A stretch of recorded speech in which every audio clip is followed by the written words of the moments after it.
Hey, how's it going, YouTube? Jay Scotty Son here, back with another video. In today's video, I have a 27 card return from PSA. But before we get into those cards, I want to talk about this Flareon.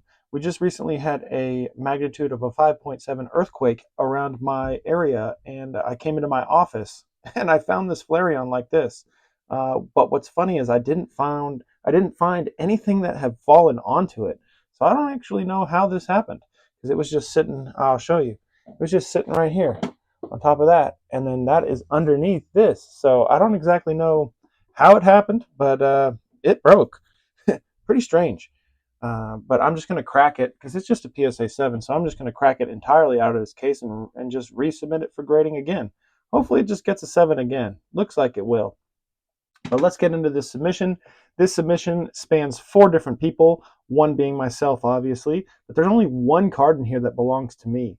And this submission was pretty rough in terms of grading.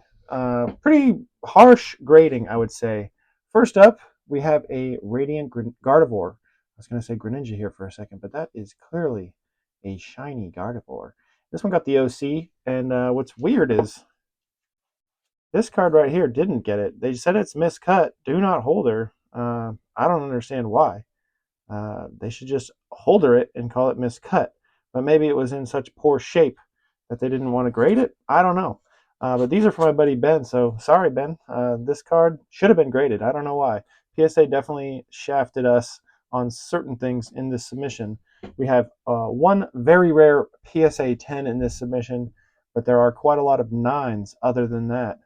And a few 8s for modern. You see an 8, not too great to see a modern 8. Leafeon does snag the 10. Espeon VMAX getting an 8. Let's kind of go over this card here with my great lighting. I have some of the best lighting here on YouTube, I'll have you know. But yeah, this card looks really clean. I'm sure there's something for it to get docked down all the way to an 8. But I think my buddy Ben here is going to be cracking this one out and submitting it again. I do see a tiny little thing right there on this corner, but not enough to dock it to an 8. Magikarp, really clean card. I can't imagine why this one got an 8 as well. Okay, some rough edges over there, and few little white specks right there. But this card in a 9 is like 130 bucks, and in a 10 it's like over $1,000 or something. So pretty big difference. Then we got the Charizard EX getting a 9.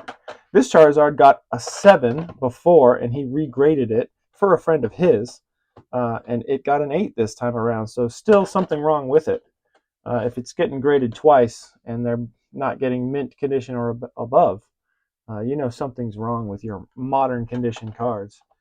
Terrapagos EX with a 9. Wonder why?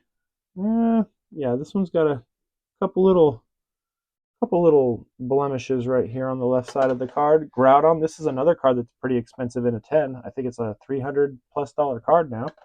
Charizard EX, same thing. Very expensive card in a 10. Whew. I think maybe a little scuff right there. Maybe that's why that one got a not so great grade. 9 for the Squirtle from the which one is this again? I don't remember. There we go. Rayquaza. This was my card. I submitted this thinking that it would easily get a 10, and it did not. So I'll be cracking this out for sure. Let me rub it on a microfiber. Show you guys. It's a clean card, real clean. I don't see anything wrong with it, but it got an 8. We shall see once I grade it again. There seems to be maybe something right here. Let's see if I can zoom in and show you guys. Hard to tell. Real hard to tell. I'm giving this one some extra time on the screen because it actually belongs to me. A lot of condensation from my hand. Still a lovely card. I think that I could sell it for more raw than graded in an 8.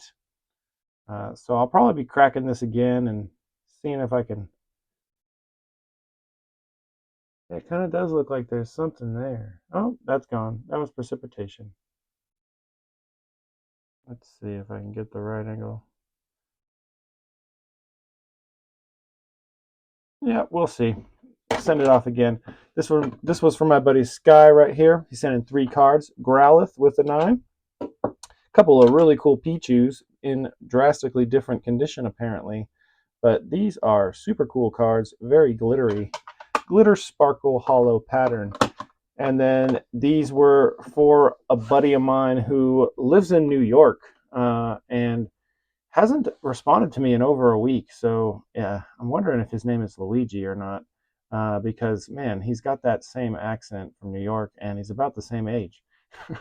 But hey, if you're seeing this, hit me up, man. I got your cards.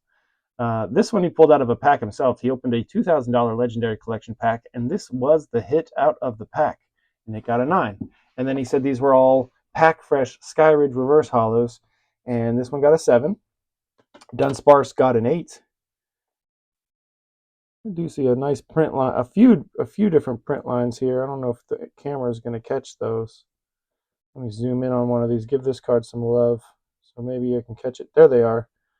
Nice little print lines right above the word "the defending" and underneath Dunsparce's retreat.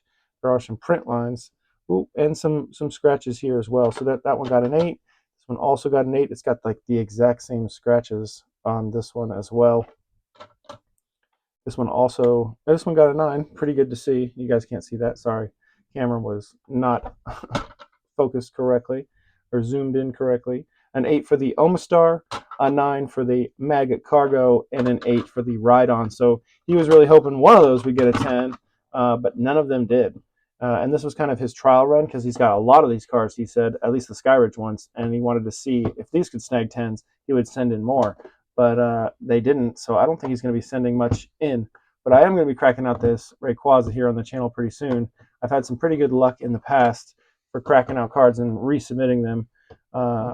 These were sent in at the bulk tier, and I know that if any of these got 10s, the ones that were 9s that got 10s, not any of them, but some of them would definitely have gotten upcharged because the difference is many hundreds of dollars. But that's it for today's quick video. I hope everyone's having a Pokerific day. Later.